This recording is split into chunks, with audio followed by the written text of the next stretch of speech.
तो हम आपको ये बता रहे थे कि एयर क्वालिटी इंडेक्स यानी कि प्रदूषण की मात्रा कितनी ज्यादा दिल्ली और एनसीआर में बढ़ गई है। और मेरे बाईं तरफ की जो तस्वीरें आप देख रहे हैं, हालांकि इनमें से कई तस्वीर इस साल की है, कई पिछले साल की भी है, जिसमें हम ये बता रहे हैं कि हरियाणा के अलग अलग क्षेत्रों से गांव में जब किसान पराली जलाते हैं तो इसकी वजह से कितना ज्यादा प्रदूषण दिल्ली और एनसीआर में फैलता है।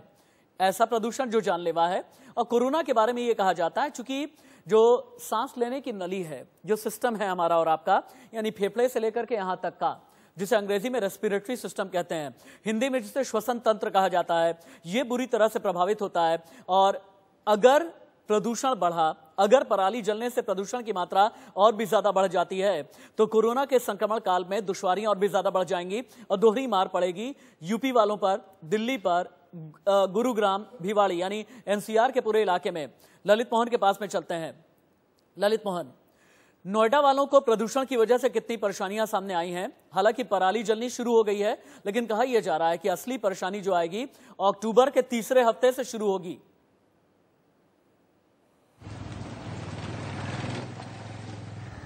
जी रचित, देखिए, सबसे पहले मैं आपको यहाँ ये बता देता हूँ कि शनिवार को जो था 180 था और कल जो इतवार को तो 200 को भी पार कर गया। जब इस तरीके से प्रदूषण का जो स्तर लगातार जो बढ़ता चला जा रहा है, उससे खुद ही एक अंदाजा लगाया जा सकता है कि किस तरीके से एक स्तर बढ़ रहा है और लोगों को परेशानियों का सामना करना पड़ रहा है। इसी के कारण जो है नोएडा विकास प्राधिकरण, ग्रेटर नोएडा और यमुना अथॉरिटी के अधिकारियों को एक बैठक करनी पड़ी, जिसमें तमाम चीजें जो है इस पे इन बिंदुओं को जो है लिया गया कि सड़कों पे छिड़काव बराबर होना चाहिए। सबसे बड़ी बात यह है कि यहाँ बिल्डर जो है, जो निर्माण कार्य जो बंद पड़े हुए थे, जिसकी वजह से अगर ये कहें कि लोगों को काफी राहत मिली थी, और जो तमाम जो सेक्टर हैं उन सेक्टरों के अंदर जो निर्माण कार्य चल रहे थे वो भी सब शुरू हो गए। मानो ऐसा लगता है जैसे होड़ लगी हो। हर सेक्टर के अंदर करीब 5-5 या 10-10 मकानों के अंदर जो है इस तरीके की धूल, डस्ट उड़ रही है, सड़कों से डस्ट उड़ रही है।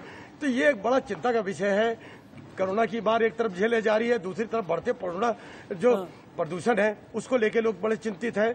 उम्र दराज लोग, अभी भी तमाम ऐसे हॉस्पिटल्स हैं जहां पर ये सांस की बीमारी को लेकर जो है काफी लोग जो है अभी भी एडमिट हैं, क्योंकि लगातार जिस तरीके से प्रदूषण बढ़ता जा रहा है। शुक्रिया।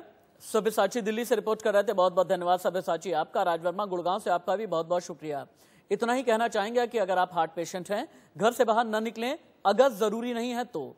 और अगर आपके फिजिशियन या फिर आपके डॉक्टर जिस भी तरीके की सलाह देते हैं, जैसा भी क्लिनिकल ट्रीटमेंट आप ले रहे हैं उसे जारी आप रखें। और अगर आप अस्थमा के पेशेंट हैं, अगर आपको सांस लेने में दिक्कत होती है तो मास्क तो वैसे भी आपको लगाना है, कोरोना का ये संक्रमण काल है, लेकिन मास्क का हमेशा ही इस्तेमाल करते रहें। और जहां पर भी ऐसा लगे कि पोल्यूशन बहुत ज्यादा है उस जगह से आपको बचना है। और अगर आप दिल्ली के रहने वाले हैं तो ग्रीन ऐप भी डाउनलोड करें, और दिल्ली के रहने वाले हैं तो कई ऐसे एप्लीकेशंस होते हैं जिनके जरिए आपको एयर क्वालिटी इंडेक्स के बारे में भी पता चलता है।